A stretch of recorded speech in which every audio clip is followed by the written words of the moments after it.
Halo Sobat Waras, apa kabar semuanya? Jumpa lagi ya dengan Pavel 88 Channel. Salam sejahtera untuk kita semua dan salam waras. Yesus Kristus dialah Tuhan dan Juru Selamat. Percayalah kepadanya supaya engkau tidak binasa karena segala dosa-dosamu. Hanya Yesus yang sanggup bebaskan Anda dari dosa kutuk dan maut dan berikan kepada Anda hidup yang kekal. Dan ingat, di luar Yesus Anda pasti binasa. Ya, Sobat Waras, kali ini kita akan bahas sebuah informasi yang menarik. Dirilis ya oleh Infomania. Dalam caption gambar ini mengatakan miris pimpinan Ponpes Pondok Pesantren di Tasikmalaya yang dahulu ya sering razia miras dan bubarkan maksiat sekarang malah jadi tersangka radu paksa santrinya sendiri. Ustadz ya sudah jidatnya hitam, jenggotnya panjang ya. Rupanya nafsunya seperti nafsu kambing. Kawan-kawan, Anda pernah lihat nggak? Saya ini punya ya ada beberapa ekor kambing yang saya pelihara ya. Dan memang apalagi kambing jantan itu kawan-kawan itu berjenggot ya. Berjenggot. Nafsunya itu tinggi sekali ya. Ya, nafsunya luar biasa ya. Semua betina-betina dalam kandang itu digangguin, dicium-cium sama dia ya. Nah, ini sama ya dengan Ustadz ini yang jidatnya hitam dan jenggotnya panjang ini kawan-kawan. Dulu ya dia ini ada beberapa ini ya, beberapa media yang meliput ini, tapi saya memilih untuk mengambil dari Infomania ini kawan-kawan. Kalau Anda nggak percaya, Anda bisa cek sendiri, googling sendiri ya berita ini. Jadi dia ini dulu doyannya, dia ini seorang pimpinan Ponpes ya. Dulu doyannya itu razia miras, ya kan, bubarkan maksiat. Ternyata sekarang dia ini malah jadi tersangka radu paksa santrinya sendiri. Waduh ya, ini informasi lengkapnya. Infomania, Polres Tasikmalaya Kota menetapkan pimpinan Pondok Pesantren Rumah Tahfidz Darul ya Ilmi berinisial AR 45 tahun ya sebagai tersangka lantaran diduga melakukan radu paksa kepada anak didiknya yang berusia 13 tahun. Perbuatan tersebut dilakukan lebih dari 10 kali. Nah, ini siapa ya? Siapa yang dia teladani ini kawan-kawannya? Ya tentu junjungannya ini kawan-kawan. Siapa junjungan dia saya pun tak tahu ya. Tanya kayak sama dia ya. Perbuatan tersebut dilakukan oleh ya lebih dari 10 kali dan menyebabkan anak mengalami trauma. Kepala Satuan Reserse Kriminal Polres Tasikmalaya Kota AKP Herman Saputra mengatakan pihaknya mendapat laporan dari orang tua anak santriwati berasal dari Kecamatan Gunung Tanjung terkait dugaan kasus radu paksa dilakukan oleh pimpinan Ponpes ya, Pondok Pesantren Rumah Tahfidz Darul Ilmi ya berinisial AR ya. Ini kejadian bukan sekali saja kawan-kawan, ini sudah berkali-kali dan selalu terjadi di pondok pesantren.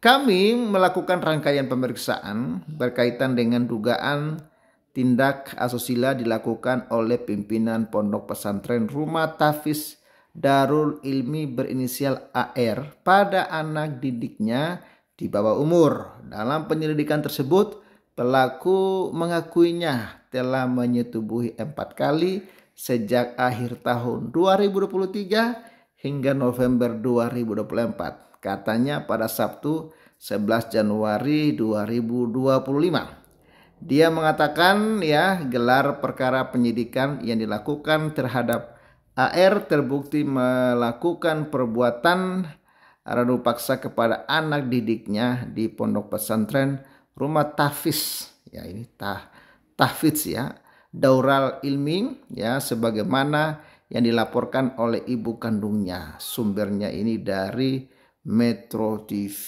Wah, ini kawan-kawan menarik sekali ya. Rupanya memang mereka ini ya merasa ini ya sok suci ya, padahal otaknya benar-benar luar biasa jorok ya. WKWK modal jenggot panjang dan celana cingkrang, bagi dia yang haram cuma babi sama alkohol. Ya tolong om-om napi yang ada di tahanan, beri dia salam olahraganya ya. Semakin manusia dianggap baik, semakin terlihat sifat aslinya. Mabuk alkohol lebih mulia dari mabuk agama. Ya selalu ini aja penghambat kemajuan bangsa. Ya karena memang sudah begitu ya kawan-kawan ya. Menurut Pak JK kalau saya nggak salah ya. Atau ya menurut Wapres Ma'ruf Amin juga ya. Mengatakan bahwa negara yang mayoritas Islam itu susah majunya kata dia ya. Trennya makin banyak yang kesini ya. Nggak heran sih untuk sekelas penghafal saja begini, karena beberapa orang terdekat juga modelnya sama. Benar-benar nggak ada yang ya dipegang, yang pengen direvisikah dari aturan pendirian ya, pengawasan dan lain-lain. Ya nggak bisa ya. Kalau Anda mengubah aturan Ponpes, Anda bisa penistaan agama nanti ya. Aha, si paling suci. Ajaranmu bagus dan adem banget, aku suka. Harus ya di apa ini ya, santapan para napi lain di dalam penjara. WKWK. Ya ini kawan-kawan ya, miris enggak sih? Dulu itu dasarnya aksi premanisme saja. Nyari upeti sekalian ajang validasi diri dan kelompok ya, karena biasanya baru berani persekusi kalau beramai-ramai, sembunyi ya sembari gaya-gayaan ya, kata apa nih, karakter kali ya, dan kualitas sebenarnya ya saat meradu paksa itu. Dan tidak ada yang miris, tidak ada yang aneh lagi. Bukankah banyak oknum ajaran damai yang begitu? Kita aja ya juga ya kebiasaan dan ialah bla.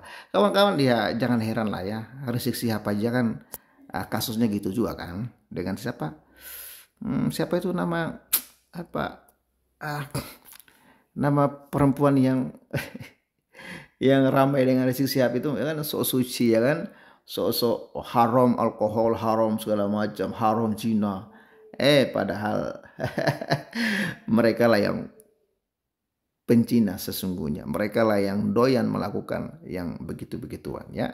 Jadi itulah kawan-kawan manusia-manusia munafik ini ya, berpakaian agamis tapi kelakuannya begitu jahat. Ya mungkin memang begitulah ajarannya. Kalau bukan ajarannya apalagi coba. Apakah kejadian ini cuma sekali? Enggak, berkali-kali. Dan selalu pelakunya ustadz dan korbannya santriwati. Pelakunya ustadz, korbannya santriwati. Berulang-ulang. Apakah ini masih Anda pikir oknum? Atau sebenarnya itulah ajarannya. Cuman ajaran ini melanggar hukum di NKRI, tapi tidak melanggar hukum agama. Hukum NKRI melanggar. Seperti misalnya gini. Ya, perbudakan dalam hukum NKRI dilarang. Tapi menurut para ustadz, di dalam Al-Quran perbudakan itu boleh. Mengawini anak kecil dalam hukum negara NKRI itu dilarang. Tapi dalam hukum Islam itu diperbolehkan. Itu menurut ustadz yang pernah saya dengar. Kalau saya nggak salah, almarhum Buya Sakur pernah mengatakan itu. Jadi apakah memang sebenarnya apa yang dilakukan oleh pimpinan Ponpes ini sebenarnya ajaran? Cuman ajaran ini bertentangan dengan hukum di negara ini. Sebenarnya ini ajaran gak apa-apa. Karena kejadian ini bukan sekali dua kali, berkali-kali. Dan selalu terjadi di Ponpes-Ponpes. Ada apa ya? Apakah ini sekedar kebetulan? Apakah ini sekedar oknum? Nah, coba Anda pikirkan. Atau jangan-jangan sebenarnya ini sebuah ajaran. Ya, itu dulu deh. Salam waras ya. Bye-bye.